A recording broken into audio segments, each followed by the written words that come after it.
ही होते हैं। दुनिया भर में करोड़ों लोगों को बेवकूफ बनाया गया है एक कंपनी के द्वारा। लोगों को यह कहा गया कि अगर आपका प्यार परमानेंट है तो इसे किसी इनडिस्ट्रक्टिबल चीज से प्रूफ करने की जरूरत है। जिसके पास भी थोड़ा बहुत पैसा है वो डायमंड रिंग लेना चाहता है। डायमंड रिंग एक स्टेटस सिंबल बन गया है हमारे समाज में। नुकसान से बचने के लिए डे बियर्स कंपनी ने बड़े बड़े हॉलीवुड स्टार्स को डायमंड ज्वेलरी पहनाकर इसे प्रमोट कराया। गोल्डन ग्लोब्स अवार्ड्स के दौरान बियॉन्से और जेनिफर लोपेज जैसी बड़ी स्टार्स ने भी डायमंड रिंग्स पहनी हुई थी। इन सेलिब्रिटीज को पैसा दिया जा रहा था इस चीज को प्रमोट करने के लिए। सोच रहे हो किस लेवल का लंबा गेम खेला गया है यहाँ पर। नमस्कार दोस्तों, साल 19 थी। इसका नाम था एलेक्स कोर और यहाँ पर हीरे खोदकर निकाले जाते थे। इस साल इसके आसपास अचानक से बहुत से कबूतर दिखने लगे। यहाँ काम करने वाले लोग इन कबूतरों को देखकर काफी एक्साइटेड हुए क्योंकि ये एक तरीका हो सकता था डायमंड्स चुराने का। असल में बात क्या है, उस वक्त साउथ अफ्रीका की इस वेस्ट कोस्ट को द फॉरबिडन जोन कहकर पुकारा जाता था। एक आम आदमी इस इलाके में जा ही नहीं सकता था। जो लोग ऐसी माइंस में काम करते थे वो माइनिंग कंपनीज के बनाए घरों में रहते थे। इन्हीं कंपनियों के बना बेचना लगभग नामुमकिन होता है उसी दाम में। जब आप गोल्ड या शेयर्स खरीदते हो तो आपको पता होता है कि इन्हें बेचने पर आपको क्या मिलेगा, लेकिन डायमंड्स के साथ ऐसा नहीं है क्योंकि डायमंड्स की कोई यूनिफाइड मार्केट नहीं है जहां आप इन्हें आसानी से बेच सके। 1970 में एक ब्रिटिश मैगजीन ने कुछ डायमंड्स खरीदे और 1978 में बेचने की कोशिश की तो उन्हें 8 साल पहले की कीमत के आसपास भी कोई ऑफर नहीं मिला। इसी तरह एक अमीर महिला ने न्यूयॉर्क की टिफनी एंड को से $1 लाख में डायमंड रिंग खरीदा, लेकिन रीसेल करते समय इसका कोई खरीदार नहीं मिला। एक चीज जरूर कहना चाहूंगा, ऐसा नहीं है कि कोई भी नेचुरल डायमंड अपनी वैल्यू होल्ड नहीं कर सकता। कुछ नेचुरल डायमंड जरूर हैं जो बहुत रेयर टाइप के होते हैं, जैसे कि पिंक डायमंड्स, येलो डायमंड्स या 4 कैरेट प्लस डायमंड। ये ऐसे डायमंड्स हैं जो कलेक्टर्स कलेक्ट करते हैं, जो कुछ हद तक अपनी वैल्यू जरूर होल्ड कर पाते हैं। इंडिया में भी जब आप डायमंड्स को बेचने जाते हो, डायमंड्स के बदले ज्यादातर ज्वेलर्स आपको पैसे नहीं देते, बल्कि वो आपको एक्सचेंज ऑप्शंस देते हैं। ऊपर से कट, क्लैरिटी, कलर और सर्टिफिकेशन जैसी टेक्निकल बातें कहकर इसकी रीसेल वैल्यू को काफी कम कर दिया जाता है। इंडिया में बैंक्स गोल्ड पर लोन देते हैं लेकिन डायमंड्स पर नहीं देते क्योंकि इन्हें बेचना मुश्किल होता है। और अब साइंटिफिक पर्सपेक्टिव से भी अगर आप एक डायमंड को देखोगे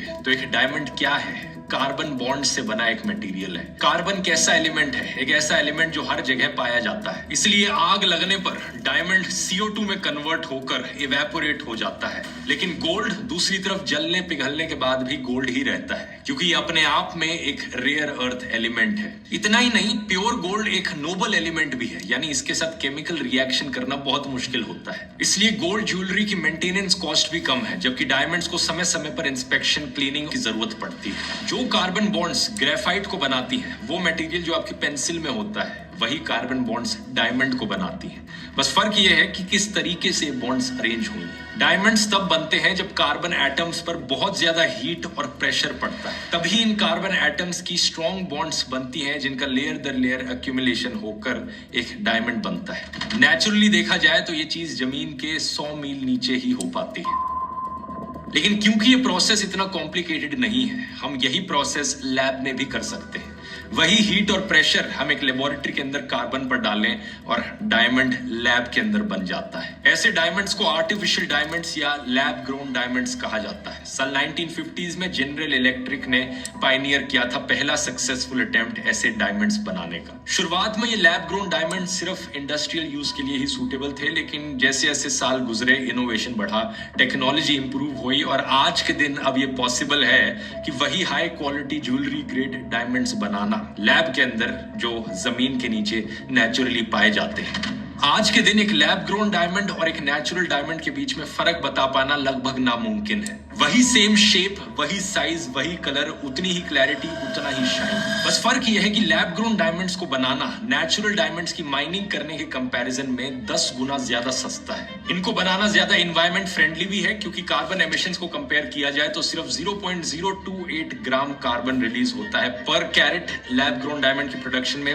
वहीं एक नेचुरल डायमंड के बनने में 1 लाख गुना ज्यादा कार्बन एमिशंस देखने को मिलते हैं। ऊपर से कोई अफ्रीका में civil war, human rights exploitation या बच्चों की एक्सप्लॉयटेशन नहीं होती इनसे। यही कारण है कि पिछले कुछ सालों से लैब ग्रोन डायमंड्स की पॉपुलैरिटी बढ़ रही है।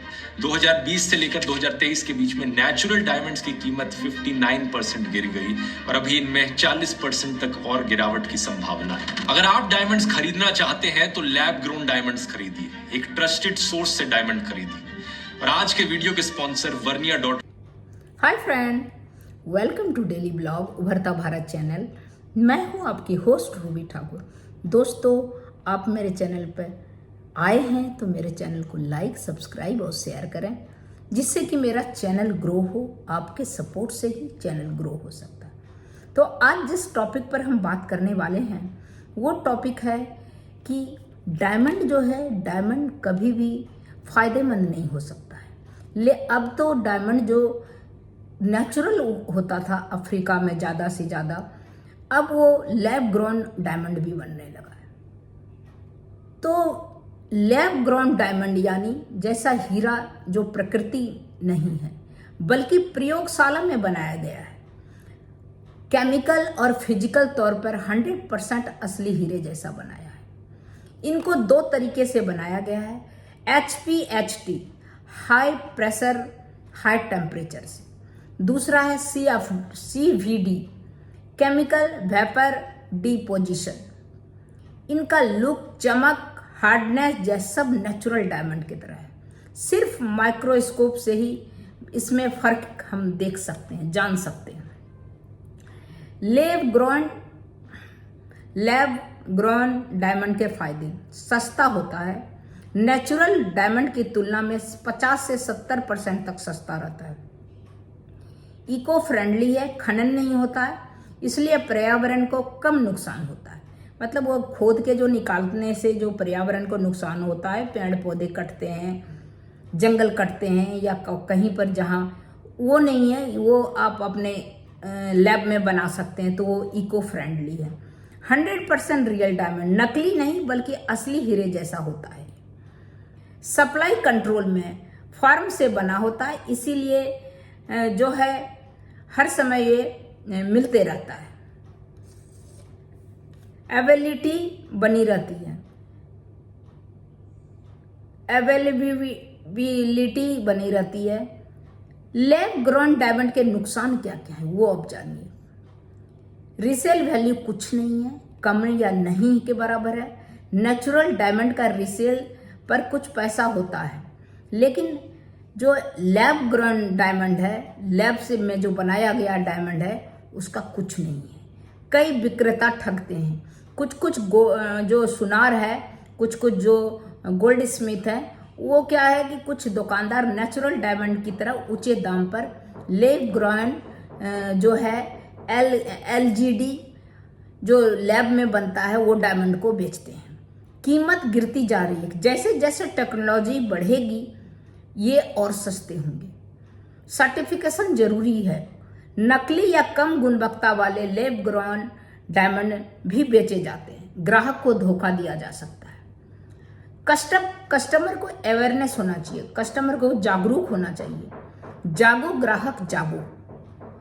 आप इस तरह करके दुकानदार साफ बताए कि ये लैब ग्रोन है, लेबोरेटरी में बना हुआ है। ग्राहक को धोखे से नेचुरल डायमंड का रेट में वो नहीं बेचे जो लेबोरेटरी में बना हुआ है। सर्टिफिकेट मांगना जरूरी है। हमेशा IGI, GIA, SGL जैसे संस्थानों से सर्टिफाइड डायमंड लें, जिसमें लिखा हो लैब ग्रोन डायमंड एंड या CVD HPHT। रेट समझें और तुलना करें। 1 कैरेट का लैब ग्रोन डायमंड जो है 50 से 1 लाख तक होता है, वही नेचुरल डायमंड 3 से 5 लाख हुआ होता है। रीसेल वैल्यू के बारे में खुलकर पूछें, क्या इसे बेचने पर कुछ मिलेगा? अगर नहीं तो उसे सिर्फ पहनने, गिफ्ट के उद्देश्य से लें, निवेश के लिए नहीं लें। तो क्या लेना चाहिए या नहीं?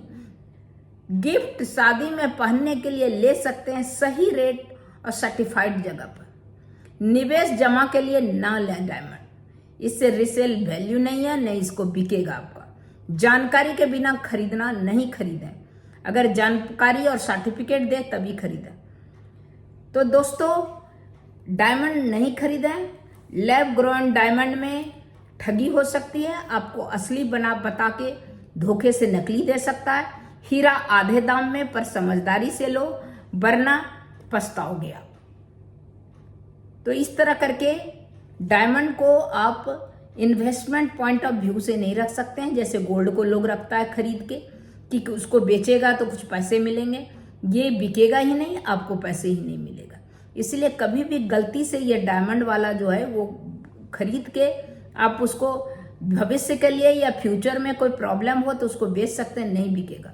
इसीलिए इसको नहीं लें, इसको इन्वेस्टमेंट पॉइंट ऑफ व्यू से नहीं लें, और क्योंकि रिसेल वैल्यू उसका है नहीं। तो तब तक इतना दोस्तों, फिर मिलती हूँ अगले कुछ न्यू इंटरेस्टिंग टॉपिक के साथ। तब तक के लिए नमस्कार।